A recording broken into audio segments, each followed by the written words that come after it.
बचपन से ही आपको याद होगा गुरुकुल में से गुरु आते थे और आपको लेके चले आते थे। बहुत छोटी उम्र में ही बच्चे को गुरु अपने साथ जोड़ लेते हैं संस्कार देने के लिए। और पहले गुरु एक बच्चे को एक लाइफ स्टाइल सिखाता है, फिर उसे माइंड स्टाइल सिखाता है, फिर उसे एनर्जी स्टाइल सिखाता है। ऐसा नहीं होता कि आप एकदम से कुंडलिनी जागरण के लिए तैयार थे या उस ऊर्जा को अपने शरीर में उतारने के लिए तैयार थे। देखिए क्या है, बॉडी की लिमिटेशन है पर एनर्जी की कोई लिमिटेशन नहीं है। जब इतनी हाई एनर्जी को आप इन्वोक कर देते हैं किसी भी सेल्फ के अंदर, तो ऐसा हो सकता है कि वो डिटोरेट हो जाए, वो खराब हो जाए। तो सिस्टम को पहले देखना पड़ता है, उसे तैयार करना पड़ता है। बच्चे को हम प्रिपेयर करते हैं छोटी ही उम्र से संस्कार देते देते। अब ये जो आम जिंदगी चल रही है, इसके साथ में भी कुंडलिनी जागरण पॉसिबल है यदि आप फोकस्ड और डिसिप्लिन है तो। बट यूजुअली क्या होता है, इंसान आराम पसंदी सिलेक्ट करता है कि मुझे आराम की जिंदगी चाहिए, इतना डिफिकल्टी कौन ही करेगा। तो आप जब आराम की जिंदगी लेते हैं तो वहां पर डिफिकल्टीज आती हैं। आपको यदि कुंडलिनी जागरण करना है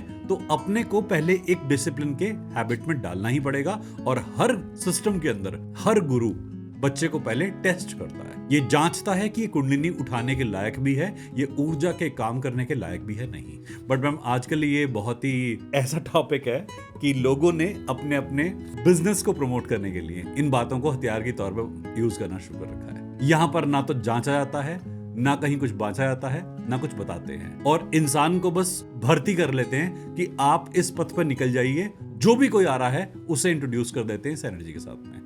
मैम कई लोग विखंडित हो जाते हैं उसके बाद। यहाँ पर जितने व्यूअर्स हमें सुन भी रहे हैं तो शायद किसी ने मैल प्रैक्टिस कभी ना कभी कर ली होगी। मैं आजकल ये लॉकडाउन के बाद तो बहुत बार देख रहा हूँ कि लोग मैल प्रैक्टिस कर करके यूट्यूब पे सुन के अपने आप को बहुत हैरास कर रहे हैं, और फिर वो नेगेटिव स्टेट एक शुरू हो जाती है, वो एनर्जी उससे कवर नहीं होती, फिर कहीं ना कहीं कोई ना कोई मेडिसिन स्टार्ट होती है।